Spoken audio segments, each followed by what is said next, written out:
फर्जी दिव्यांग बनकर सरकारी नौकरी, 5 साल की जांच के बाद भी कोई कार्रवाई नहीं। अरण्य भवन में बड़ा खेल, विवादित दिव्यांग प्रमाण पत्र पर नौकरी, दिव्यांग कोटे की नौकरी पर सवाल, प्रमाण पत्र फर्जी होने के आरोप, फिर भी पद पर कायम कर्मचारी, 5 साल से फाइलों में दफन मामला, फर्जी दिव्यांगता के आरोपों के बावजूद नहीं हुई कार्रवाई।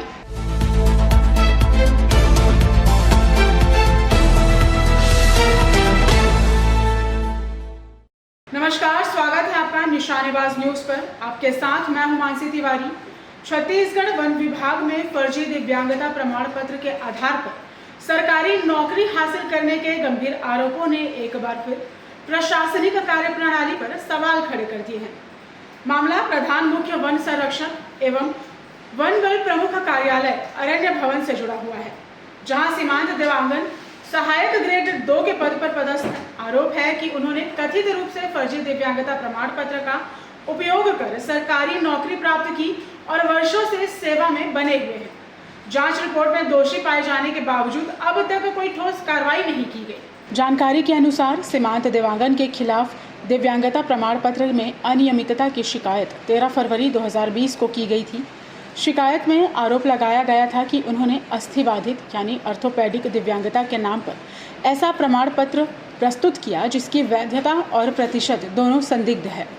शिकायत के बाद विभागीय जांच शुरू हुई, लेकिन 5 वर्ष बीत जाने के बाद भी मामला फाइलों में ही उलझा हुआ है। सबसे बड़ा सवाल यह है कि यदि शिकायत और जांच में गंभीर तथ्य सामने आए हैं तो फिर कार्रवाई क्यों नहीं हुई। सरकारी तंत्र की धीमी कार्यप्रणाली और विभागीय उदासीनता को लेकर अब सवाल उठने लगे हैं। जानकारों का कहना है कि यदि कोई सामान्य कर्मचारी छोटी सी गलती करता है तो उस पर तत्काल कार्रवाई होती है, लेकिन इस मामले में वर्षों तक जांच चलना और परिणाम न निकलना कई तरह की आशंकाओं को जन्म देता है। दस्तावेजों के अनुसार सीमांत देवांगन को 6 फरवरी 2010 को 50% अस्थिबाधित दिव्यांगता का प्रमाण पत्र जारी किया गया था। हालांकि बाद में जिला दिव्यांगता पुनर्वास केंद्र दुर्ग ने स्पष्ट किया कि 50% दिव्यांगता का प्रमाण पत्र सही नहीं है। आरोप है कि वास्तविक स्थिति में दिव्यांगता 40% से भी कम थी, जबकि प्रमाण पत्र में इसे अधिक दर्शाया गया।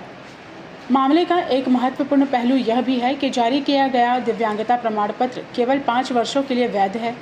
नियमों के अनुसार अवधि समाप्त होने के बाद संबंधित व्यक्ति को जिला मेडिकल बोर्ड के समक्ष उपस्थित होकर पुनः परीक्षण कराना और प्रमाण पत्र का नवीनीकरण कराना आवश्यक होता है, लेकिन आरोप है कि नौकरी प्राप्त करने के दौरान इस प्रक्रिया का पालन नहीं किया गया। वर्ष 2013 में वन मंडलाधिकारी रायपुर द्वारा सीधी भर्ती के लिए विज्ञापन जारी किया गया था, जिसकी अंतिम तिथि 31 अगस्त 2013 निर्धारित थी। भर्ती प्रक्रिया में दिव्यांग आरक्षण का लाभ लेने के लिए वैध प्रमाण पत्र आवश्यक था। बताया जाता है कि सीमांत देवांगन 4 मार्च 2014 को नियुक्ति प्रक्रिया के लिए उपस्थित हुए थे। आरोप है कि इसी दौरान कथित रूप से विवादित और अवैध दिव्यांगता प्रमाण पत्र के आधार पर उन्हें नौकरी मिली।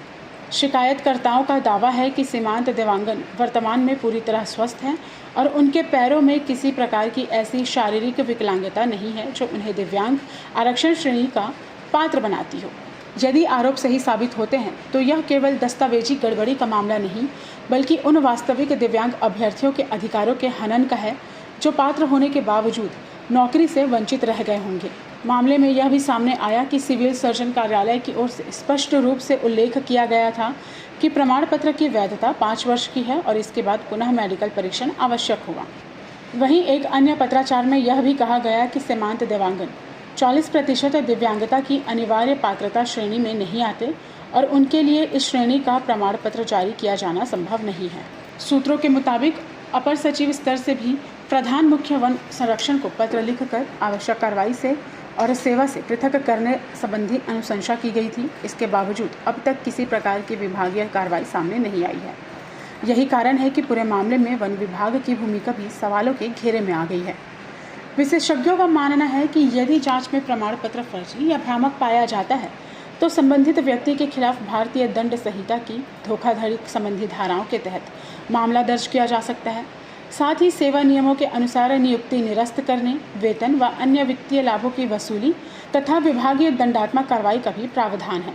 हालांकि अंतिम निर्णय सक्षम प्राधिकारी और जांच रिपोर्ट के आधार पर ही लिया जा सकता है। इस पूरे मामले को लेकर प्रधान मुख्य वन संरक्षण यानी PCCF अरुण कुमार पांडे से संपर्क करने का प्रयास किया गया, लेकिन उनसे बात नहीं हो सकी। वहीं अतिरिक्त प्रधान मुख्य वन संरक्षण शालिनी रैना ने आधिकारिक प्रतिक्रिया देने से इनकार करते हुए कहा कि वह इस विषय में बयान देने के लिए अधिकृत नहीं है। हालांकि उन्होंने औपचारिक चर्चा में स्वीकार किया कि मामला उनके संज्ञान में है और इसकी जांच जारी है। उन्होंने यह भी संकेत दिया कि जांच पूरी होने के बाद आवश्यक और कठोर कार्रवाई की जा सकती है। अब सबकी निगाहें वन विभाग की जांच रिपोर्टों और आगामी कार्रवाई पर टिकी हुई है।